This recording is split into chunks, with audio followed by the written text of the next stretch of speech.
I don't know if you've been watching the news at home, friends, and I doubt that you would see all that much of this if you follow the mainstream media. But Amsterdam has anti-Jewish pogroms happening in the streets. It's so bad that if I'm understanding correctly, the Israeli government is sending people to Amsterdam. Oh, there's nothing new under the sun, is there? To extract their civilians from Holland. I mean, it's wild. So let's go to this National Post article. We'll read it together, but maybe we can round up some videos too of exactly what's happening there and why it's happening. You will be able to find them, of course, on Ezra Levant's X page. So Canadians are horrified as Jews were hunted down and beaten in Amsterdam. Amsterdam police have made more than 60 arrests following violence that broke out after a soccer match. And this is a Tel Aviv-based soccer team that was playing in Amsterdam. CIJA, that's the Center for Israel and Jewish Affairs, is deeply concerned about the attacks on Jews supporting the Israel soccer team in Amsterdam. The police are saying there's a major investigation into multiple violent incidents. Supporters of the Israeli football club were in the city to support their team as it played Ajax Amsterdam. And then just these anti-Israel mobs were running amok in the streets, attacking Jews. Unbelievable. Like, this is what, how many years post 1939 are we? I mean, this is horrific. This is, look at this. This is the country of Anne Frank. And here we are with these modern neo-Nazis running loose on the streets of Amsterdam. David, are you back? I am back. And what makes this even more odious and egregious, Sheila, is that I was reading a newspaper account of this travesty.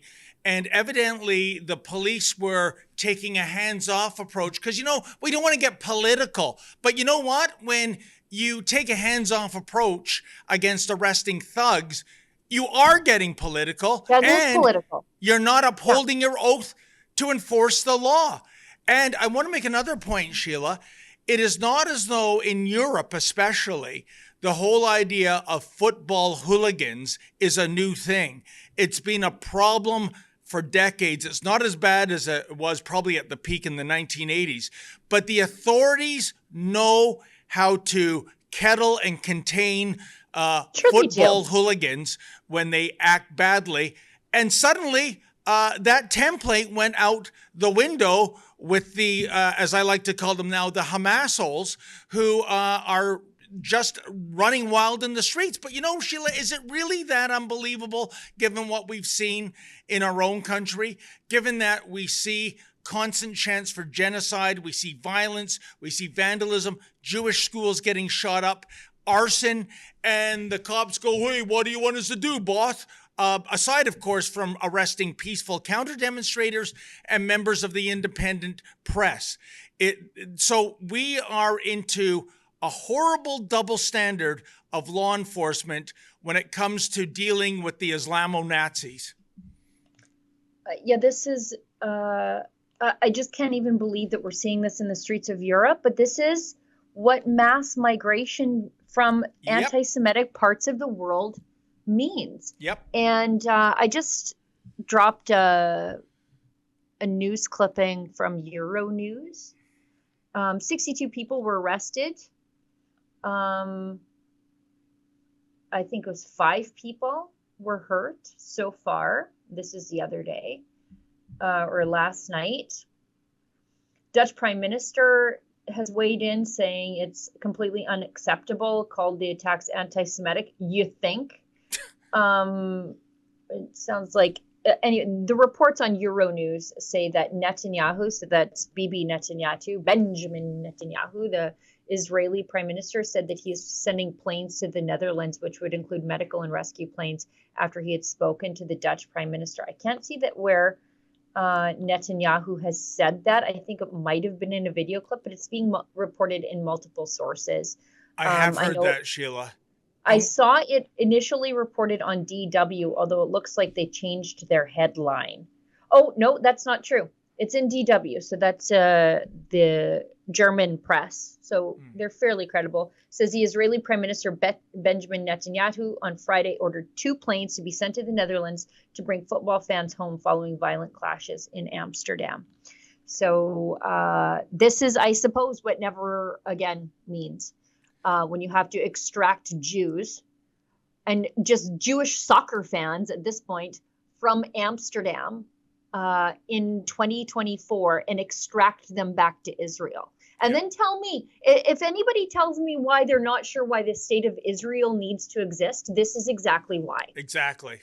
And, you know, Sheila, I guess on the bright side, I heard it was a little chilly in Amsterdam last night. I mean, the cops, as far as we know, they didn't bring the pro-Hamas hooligans coffee and Timbits, did they, like they do here in Toronto? Yeah, let's go to Geert Wilders. He is the MP. He's a Dutch MP, chairman of the Party for Freedom. And what did he call this? He called it a pogrom in the streets of Amsterdam. Yep. He tweets. He said, we've become the Gaza of Europe. Wow. Muslims with Palestinian flags hunting down Jews. I will not accept that, never. The authorities will be held accountable for their failure to protect the Israeli citizens. Never again. Yeah, and you know, it's funny he mentioned Gaza because, Sheila, as you know, the Justin Trudeau Liberals think it's a great idea to lower the temperature by issuing 5,000 visas, which means more than 5,000 people, to Gazans. And that is incredibly disturbing because we know even now, after all the carnage, after the massacre that happened last October 7th, anywhere between 75 to 80% of Gazans support Hamas. And it went up post October 7th. So they saw the horrors. Yep. They saw the atrocities and supported Hamas even more so. Which is a really alarming thing. And we saw the failures of the Justin Trudeau government to vet Syrian migrants for extremism. And so I can't imagine they've fixed that problem at this point, given that Justin Trudeau basically collapsed the immigration system in on itself because of his failure to tighten up the border. In fact, he invited the entire deported world into Canada in 2017 to spite Donald Trump and his ban of immigration from 5 failed states, what the mainstream media erroneously called the Muslim ban. It was actually just from failed states where you couldn't verify identities and passports, which is a prudent move. But Justin Trudeau said, you know, to anybody fleeing, welcome to Canada. Well, they did come. And then he collapsed our immigration system, making vetting all but impossible. And you're in the country for years and years and years before you even get your immigration review board hearing. And we already have an extremism problem. We've got a guy who was in an ISIS video hacking at a crucified prisoner in the country, planning terror attacks against Toronto Jews, him and his son. And then we've got people using Canada as a terror launching ground to attack Jews in New York. Do we think this is going to get any better when we start importing people from Gaza, where they have an extremist viewpoint on Western culture in general, but especially the Jewish culture and people? And Sheila, it's worse than that. What you say, those 2 foiled terror plots, that was based on intelligence from France and New York. Because CSIS, as I understand it, is underfunded, understaffed. The morale is lower than a lobster in the Atlantic Ocean. And so their policy right now, or their procedure, is to, you know, we're keeping our fingers crossed. We hope that a real intelligence agency on the ball will tip us off. This is absolutely appalling. But you know what, Sheila? Maybe we're being a little paranoid because the Justin Trudeau Liberals have assured us with these Gazans, they're going to be vetted. Oh, we're going to vet them. Which is like, hey, do you hate the Jews? No. Definitely Approved. no. Yeah. Okay. Yeah, because you know what? You might be pro-torture, kidnapping, killing, genocide, et cetera, But these people wouldn't lie, Sheila. Surely they wouldn't lie. Tell me that's not a case. Right. I saw how they vetted the Syrian migrants. And here's the thing. When we think we're actually getting family units, mom, dad, and a couple of kids, that's not necessarily the case. Because we saw with the Syrian migrants, you could walk into a refugee processing center in the Middle East, say you were a Syrian migrant or a Syrian immigrant fleeing the Syrian civil war, and your family unit could be you and just another dude. And you could say we're brothers, maybe that's my husband, whatever. But that was good enough for the immigration officials to classify you as a family unit, which gave you priority in the migration queue. Because singles sort of get pushed down when you're a refugee. But if you come in as a family unit, you and your fighting age friend, they were coming to Canada above children sometimes. So we're going to see the same thing again. How about sending these Gazans to, I don't know, Northwest Territories, the Yukon? No.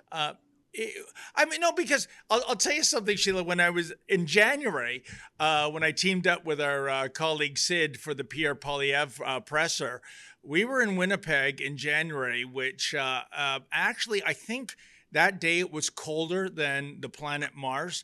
But we had heard from someone, we had an interesting conversation. He knew of some Syrian migrants that had been relocated to Winnipeg. And in a way, I kind of feel sorry for them because they're saying, we're from a failed state, terrorism abounds, there's no rule of law, but it's so cold. We kind of want to go home, right? Yeah. Even though it's a shithole, we can't survive this freezer. So, maybe they'll voluntarily go back to Gaza when we put them in the coldest places of Canada. But you know what's going to happen. They'll be going to Toronto, Montreal, Vancouver, and already overburdening cities whose infrastructure can't cope with the current population. But that's the Justin Trudeau Liberals of doing something in terms of making Canada the shithole express.